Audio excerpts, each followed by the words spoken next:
Hi dear friends, അസ്സലാമു അലൈക്കും, നമസ്കാരം.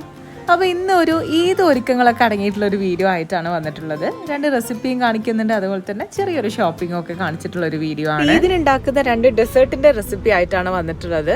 അപ്പോൾ ആദ്യം ഓറിയോ വെച്ചിട്ടുള്ള ഒരു ഡെസേർട്ടാണ് ഉണ്ടാക്കുന്നത്. ഇപ്പോൾ ഒരു കേക്ക്, ഓറിയോ കേക്കാണ് ആദ്യം ഉണ്ടാക്കുന്നത്. അപ്പോൾ അതിന് വേണ്ടിയിട്ട് ഞാനിവിടെ 4 ഓറിയോ ബിസ്ക്കറ്റിൻ്റെ പാക്ക് എടുത്തിട്ടുണ്ട്.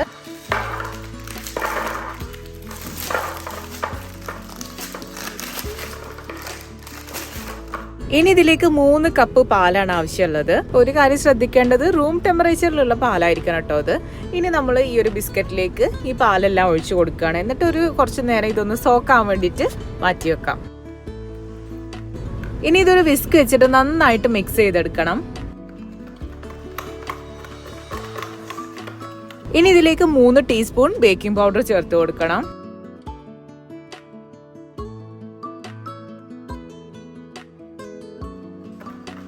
ഇനി നന്നായിട്ടൊന്ന് മിക്സ് ചെയ്ത് കൊടുക്കുക. ഇപ്പോൾ നമ്മളുടെ കേക്ക് ബാറ്റർ റെഡി ആയിട്ടോ. ഇനി ഇത് ഒരു ടിന്നിൽ ഒഴിച്ചിട്ട് ബേക്ക് ചെയ്തെടുക്കുകയാണ് വേണ്ടത്. അപ്പോൾ ഞാൻ 2 ടിൻ എടുത്തിട്ടുണ്ട്. അത് ഒന്ന് ഗ്രീസ് ചെയ്തിട്ട് ബട്ടർ പേപ്പറൊക്കെ വെച്ചിട്ട് ഇതിലേക്ക് ബാറ്റർ ഒഴിക്കുകയാണ്.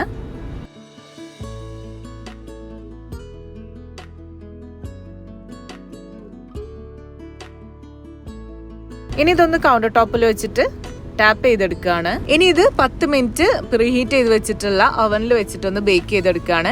ഒരു 180 ഡിഗ്രി സെൽഷ്യസിൽ 30 to 40 മിനിറ്റ്സ് ആണ് നമുക്ക് ഏകദേശം ഇത് ബേക്ക് ചെയ്യേണ്ടി വരിക. ഞാനിത് ബേക്ക് ചെയ്തെടുത്തപ്പോൾ എനിക്ക് 40 മിനിറ്റ് ആവശ്യം വന്നു കേട്ടോ. ഇനി ഇതിലേക്ക് ഒരു സോസ് റെഡിയാക്കി എടുക്കാം. അപ്പോൾ അതിന് വേണ്ടിയിട്ട് ഒരു വൈറ്റ് ചോക്ലേറ്റിന്റെ പീസ് എടുത്തിട്ടുണ്ട്. ഇതിലേക്ക് 2 കപ്പ് പാൽ ഒഴിച്ചു കൊടുത്തിട്ടുണ്ട്. ഇനി നന്നായിട്ടൊന്ന് മെൽറ്റ് ആക്കി എടുക്കുകയാണ്. ഇതിലേക്ക് 3 ടീസ്പൂൺ കൊക്കോ പൗഡർ ചേർക്കുന്നുണ്ട്. അപ്പോൾ നിങ്ങളുടെ ബ്രൗൺ കളർ ചോക്ലേറ്റ് ആണെന്നുണ്ടെങ്കിൽ ഈ ഒരു സ്റ്റെപ്പ് നിങ്ങൾക്ക് സ്കിപ്പ് ചെയ്യാവുന്നതാണ്. ഇതിലേക്ക് 1/2 ടിന്ന് കണ്ടൻസ്ഡ് മിൽക്ക് ചേർത്ത് കൊടുക്കുന്നുണ്ട്. പിന്നെ ഇതാ 1 ടീസ്പൂൺ ഇൻസ്റ്റന്റ് കോഫി പൗഡറും ചേർത്തു.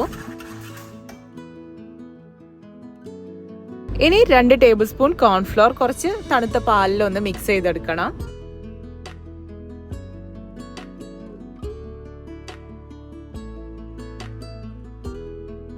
ഇത് ഈ ഒരു സോസിലേക്ക് ഒഴിച്ചു കൊടുക്കുക. നമ്മളുടെ സോസ് കുറച്ചൊരു തിക്ക് കൺസിസ്റ്റൻസി ആയി കിട്ടാൻ വേണ്ടിയിട്ടാണ്. ഇനി ഇത് കട്ട കെട്ടാതെ നല്ലോണം ഇളക്കി നല്ലോണം ഒന്ന് വേവിച്ചെടുക്കുക. ഇപ്പൊ നമ്മളുടെ സോസ് റെഡി ആയിട്ടുണ്ട്. ഒരു 40 മിനിറ്റ് കഴിഞ്ഞപ്പോൾ നമ്മളുടെ കേക്കും നല്ല രീതിയിൽ സെറ്റായി വന്നിട്ടുണ്ട്. തണുത്തതിന് ശേഷം ഞാൻ ഈ ഒരു കേക്ക് ടിന്നിൽ നിന്ന് ഈ ഒരു ട്രേയിലേക്ക് മാറ്റുകയാണ്. ഇത് നിങ്ങൾക്ക് ഈ ഒരു കേക്ക് നിങ്ങൾക്ക് ചെറിയ സ്ലൈസസ് ആക്കിയിട്ട് ഒരു പുഡിംഗ് ട്രേയിൽ സെറ്റ് ചെയ്തിട്ട് അതിന് മുകളിൽ സോസ് ഒഴിച്ചിട്ട് സെർവ് ചെയ്യാം. ഇല്ലാന്നുണ്ടെങ്കിൽ ഓരോ പീസ് എടുത്തിട്ട് ഇങ്ങനെ സെപ്പറേറ്റ് ആയിട്ട് ബൗളിൽ വെച്ചിട്ട് പിന്നെ ഈ ഒരു സോസ് ഒഴിച്ചിട്ട് അങ്ങനെയും സെർവ് ചെയ്യാം കേട്ടോ. ഞാൻ ഈ ഒരു സോസിന് മുകളിൽ കുറച്ച് വൈറ്റ് ചോക്ലേറ്റ് ഗ്രേറ്റ് ചെയ്തിട്ട് കൊടുത്തിട്ടുണ്ട്. അതുപോലെ തന്നെ പിസ്താഷ്യൂസും കാഷ്യൂസും ഒക്കെ ഒന്ന് റോസ്റ്റ് ചെയ്ത് പൊടിച്ചും ചേർത്തിട്ടുണ്ട്. ഈ ഒരു ഓറിയോ കേക്ക് ലോക്ക്ഡൌൺ സമയത്ത് വളരെ ട്രെൻഡിങ് ആയിക്കൊണ്ടിരുന്നിട്ടുള്ള ഒരു കേക്കാണ് കേട്ടോ. അപ്പോൾ ഞാൻ ഈ ഒരു സോസും കൂടി ഇതിലേക്ക് ഒഴിച്ചു കഴിഞ്ഞപ്പോൾ എനിക്ക് ഭയങ്കര ഇഷ്ടപ്പെട്ടു. നല്ല ടേസ്റ്റ് ഉണ്ട്. എല്ലാവരും ഒന്ന് ട്രൈ ചെയ്ത് നോക്കുക. ഇത് നിങ്ങൾക്ക് തണുപ്പിച്ചിട്ട് കഴിക്കണം എന്നുണ്ടെങ്കിൽ അങ്ങനെയും കഴിക്കാം കേട്ടോ. 2 രീതിയിലായി കഴിയുമ്പോഴും നല്ല ടേസ്റ്റ് ആണ്. ഇനി നമുക്ക് മറ്റൊരു ഈസി പുഡിങ്ങിന്റെ റെസിപ്പി നോക്കാം. കസ്റ്റർഡ് ബ്രെഡ് പുഡിംഗ് ആണ് ഉണ്ടാക്കുന്നത്. വളരെ ഈസി ആയിട്ട് തയ്യാറാക്കാൻ പറ്റുന്നത് തന്നെയാണ് ഇതും. ഇതിന് വേണ്ടിയിട്ട് ഞാനിവിടെ 1 ലിറ്റർ പാലാണ് എടുത്തിട്ടുള്ളത്. ഇതിലേക്ക് 4 ടേബിൾ സ്പൂൺ കസ്റ്റാർഡ് പൗഡർ ചേർത്ത് കൊടുക്കുക.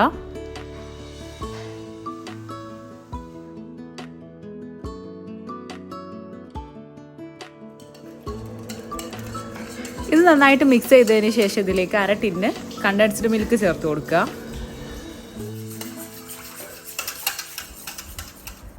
അതിനുശേഷം ആവശ്യത്തിന് പഞ്ചസാരയും കൂടെ ചേർത്ത് കൊടുക്കുക. എന്നിട്ട് നന്നായിട്ട് മിക്സ് ചെയ്തതിന് ശേഷം സ്റ്റൗവിൽ വെച്ചിട്ട് ഒന്ന് വേവിച്ചെടുക്കുക. ഇപ്പോൾ കസ്റ്റാർഡ് റെഡി ആയിട്ടുണ്ട്. ഇനി ഇത് തണുക്കാൻ വേണ്ടിയിട്ട് മാറ്റി വെക്കുകയാണ്. ഇനി നമുക്ക് കുറച്ച് വിപ്പിംഗ് ക്രീം ഒന്ന് വിപ്പ് ചെയ്തെടുക്കണം.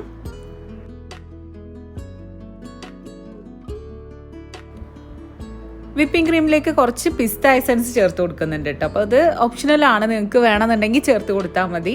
ഇല്ലെങ്കിൽ വാനില എസൻസോ ഇല്ലാന്നുണ്ടെങ്കിൽ സ്ട്രോബെറി എസൻസ് അങ്ങനെ ഇഷ്ടമുള്ള ഫ്ലേവർ ചേർത്ത് കൊടുക്കുക. ഞാനിപ്പോൾ ഇവിടെ പിസ്ത ചേർത്ത് കൊടുത്തിട്ടുണ്ട്.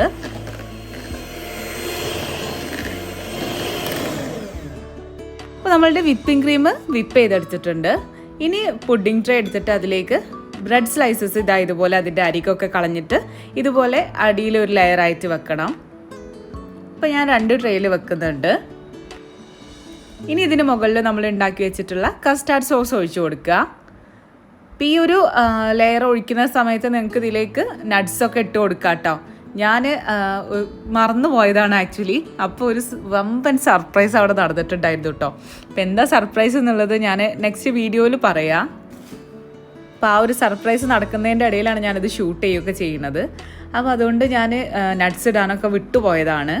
അപ്പോൾ രണ്ടാമത്തെ ലെയറിലായിട്ടും ഇതുപോലെ ബ്രെഡ് വെക്കുക. അതിന് മുകളിലായിട്ട് ഇതാ ഈ ഒരു കസ്റ്റാർഡ് സോസ് ഒഴിച്ചു കൊടുക്കുക.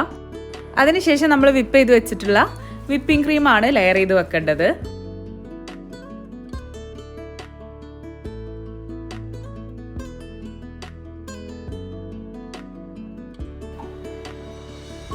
വിപ്പിംഗ് ക്രീം നല്ലോണം ഒന്ന് ലെവൽ ചെയ്തെടുത്തതിന് ശേഷം അതിന് മുകളിലായിട്ട് കുറച്ച് നട്ട്സൊക്കെ പൊടിച്ചതൊക്കെ ഇട്ട് കൊടുക്കുകയാണ്.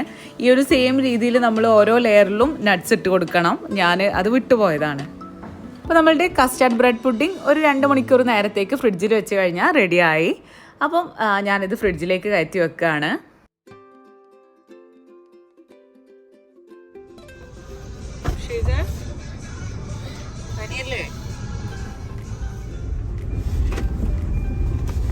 നമ്മളുടെ സിമ്പിളായിട്ടുള്ള പുഡിംഗ് റെസിപ്പീസൊക്കെ ഇഷ്ടപ്പെട്ടിട്ടുണ്ടാവുമെന്ന് വിചാരിക്കണം. എല്ലാവരും ട്രൈ ചെയ്ത് നോക്കുക. സിമ്പിളായിട്ട് റെഡിയാക്കാൻ പറ്റുന്നതാണ്. കുറച്ച് ഇൻഗ്രീഡിയൻസ് മാത്രം മതി. അപ്പോൾ ഇനി നമ്മൾ ചെറിയൊരു ഷോപ്പിങ്ങിന് വേണ്ടിയിട്ട് പോവുകയാണ്. ഡ്രസ്സൊക്കെ ഓൾറെഡി എടുത്തിട്ടുണ്ട്. മക്കൾക്കൊക്കെ ഷെയ് കൊണ്ടുവന്നിട്ടുണ്ടായിരുന്നു കേട്ടോ, ഷെയ് സൗദിയിൽ നിന്ന് വന്ന സമയത്ത്. പിന്നെ എനിക്ക് ഇൻസ്റ്റാഗ്രാം പേജിൽ നിന്നൊക്കെ ആയിട്ട് സെൻഡ് ചെയ്ത് തന്നതും അങ്ങനെയൊക്കെ ആയിട്ടുണ്ട്. അസ്കർ കാക്കൊക്കെ എല്ലാവർക്കും ഉണ്ട്. ഉമ്മാക്കും ഉപ്പാക്കൊക്കെ ഷെയ്യൊക്കെ കൊണ്ടുവന്നിട്ടുണ്ടായിരുന്നു. അപ്പം ഇനി കുറച്ച് ഷാളുകളും ഷേസക്കും നദക്കും എനിക്കൊക്കെ ഷോളൊക്കെ വാങ്ങിക്കാറുണ്ട്. അപ്പം അതിനൊക്കെ വേണ്ടിയിട്ട് ഇറങ്ങിയതാണ്. അപ്പം മലപ്പുറത്ത് തന്നെ പോണത്. അപ്പം അവിടെ പോയിട്ട് ചെറിയ ഷോപ്പിംഗ് ഒക്കെ കാണിച്ചു തരാം. അപ്പോൾ നമ്മളെ വീട്ടിലൊക്കെ എല്ലാവർക്കും പനിയാണ് കേട്ടോ. മക്കൾക്കൊക്കെ പനിയാണ്. ഓരോരുത്തരായിട്ട് ഇങ്ങനെ ഓരോ ദിവസം ഒരാൾ സ്കൂളിൽ പോയാൽ അടുത്ത ദിവസം വേറെ ആൾക്ക് പനിയായിരിക്കും. അങ്ങനെ നല്ല പനിയുടെ സീസണാണല്ലോ. അപ്പോൾ എല്ലാവർക്കും ഉണ്ട്, വലിയവർക്കും മക്കൾക്കും ഒക്കെ ഉണ്ട്. ഷെയ്സ് തന്ന് ലീവാണ്. ഇന്ന് രാവിലെ സ്കൂളിൽ വിടണമെന്നൊക്കെ വിചാരിച്ചിട്ട് നിന്നതാണ്. അപ്പോൾ എണീറ്റപ്പോൾ നല്ല പനി. അപ്പോൾ ഒന്നുകൂടി ഡോക്ടറെ കാണിച്ചിട്ടുണ്ട്. പിന്നെ ശരിയാവുമായിരിക്കും പെരുന്നാളൊക്കെ ആകുമ്പോഴത്തേക്ക്. എന്തായാലും നല്ല രീതിയിലാവുമെന്ന് പ്രതീക്ഷിച്ചിട്ട് ഓരോരോ പെരുന്നാൾ ഒരുക്കങ്ങളിലാണ് ഇപ്പം എല്ലാവരും.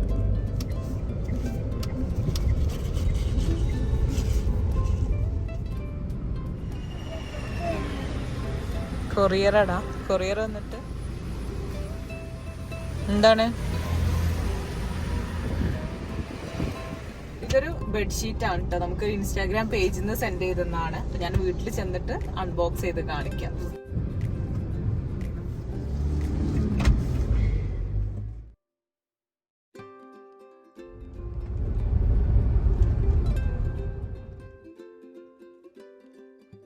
അപ്പോൾ ആദ്യം ഷെയ്സിനും ട്രൗസേഴ്സൊക്കെ എടുക്കാൻ വേണ്ടിയിട്ടുണ്ട്. അപ്പം അതിന് വന്നാണ്. മലപ്പുറത്തുള്ള സ്റ്റുഡിയോയിലാണ് വന്നത്.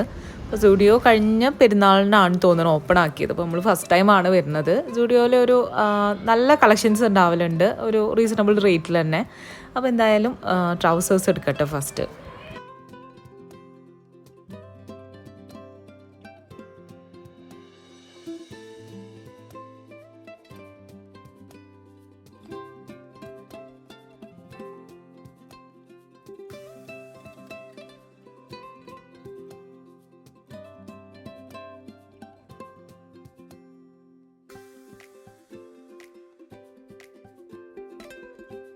നല്ല കോട്ടൺ ടോപ്സൊക്കെ കണ്ടിട്ടോ. അല്ലെങ്കിൽ നമുക്ക് എടുക്കാനല്ലെങ്കിൽ നല്ലോണം കാണുമല്ലോ. നമുക്ക് എടുക്കാൻ വരുമ്പോഴാണ് ഭയങ്കര കൺഫ്യൂഷനും എടുക്കാൻ ഭയങ്കര ബുദ്ധിമുട്ടൊക്കെ ഉണ്ടാവുക. എന്തായാലും എനിക്ക് എടുക്കാനൊന്നും ആവശ്യമില്ലായിരുന്നു. ഞാൻ ജസ്റ്റ് ഒന്ന് നോക്കിയതാണ്.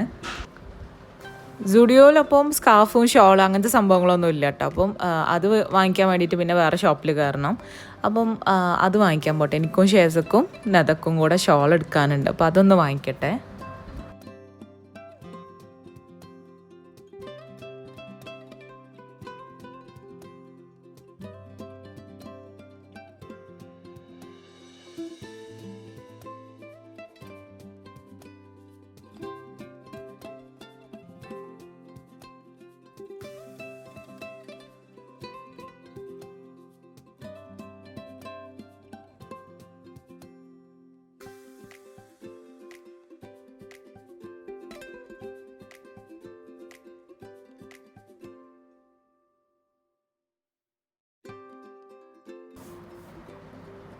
ഇനി മൈലാഞ്ചി വാങ്ങിക്കാനുണ്ട്. അപ്പോൾ മൈലാഞ്ചി 2 ദിവസം മുന്നേ തന്നെ ഞങ്ങൾ ഇടണം വിചാരിച്ചിട്ട് നിൽക്കുകയാണ്.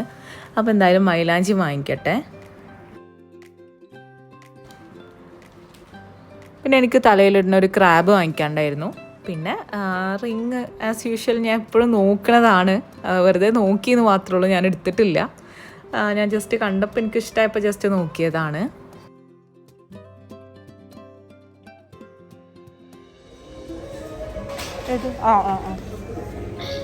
മാസ്ക് ഇട് കൂട്ടാ. വേറെയും കുറച്ച് സാധനങ്ങളൊക്കെ വാങ്ങിക്കാനൊക്കെ ഉണ്ടായിരുന്നു. പിന്നെ അപ്പോൾ നല്ലോണം ലേറ്റായി. പിന്നെ വീട്ടിലേക്ക് പോട്ടെ വിചാരിച്ചിട്ട് അങ്ങനെ പോയതാണ്. അപ്പം ഇതാണ് കുഞ്ഞു ഷോപ്പിംഗ്. ഇനി നമുക്ക് വീട്ടിൽ ചെന്നിട്ട് ആ ഒരു കൊറിയർ ഒന്ന് അൺബോക്സ് ചെയ്ത് നോക്കാം. ഈ ഒരു കൊറിയർ ഇൻസ്റ്റാഗ്രാം പേജിലേക്ക് റിവ്യൂ ചെയ്യാൻ വേണ്ടിയിട്ട് സെൻഡ് ചെയ്തെന്നാ കേട്ടോ. ബെഡ്ഷീറ്റാണ്. അപ്പോൾ ഞാൻ ഡീറ്റെയിൽഡ് റിവ്യൂ ഞാൻ ഇൻസ്റ്റാഗ്രാം സ്റ്റോറിയിൽ ഇടാം. ഷബ്ന ഹസ്കർ എന്നുള്ള ഇൻസ്റ്റാഗ്രാം പേജ് ഫോളോ ചെയ്യാത്തവരുണ്ടെങ്കിൽ ഫോളോ ചെയ്ത് കഴിഞ്ഞാൽ നിങ്ങൾക്ക് ഇങ്ങനത്തെ കുറച്ച് റിവ്യൂസും കാര്യങ്ങളും അതുപോലെ കുറച്ച് സ്റ്റോറീസൊക്കെ ഇടാറുണ്ട്, അതൊക്കെ കാണാൻ പറ്റും. അപ്പോൾ ഇതാണ് ഇന്നത്തെ വീഡിയോ. നിങ്ങൾക്ക് എല്ലാവർക്കും ഇഷ്ടപ്പെട്ടു എന്ന് വിചാരിക്കുന്നു. എല്ലാവർക്കും അഡ്വാൻസ് ഈദ് മുബാറക്.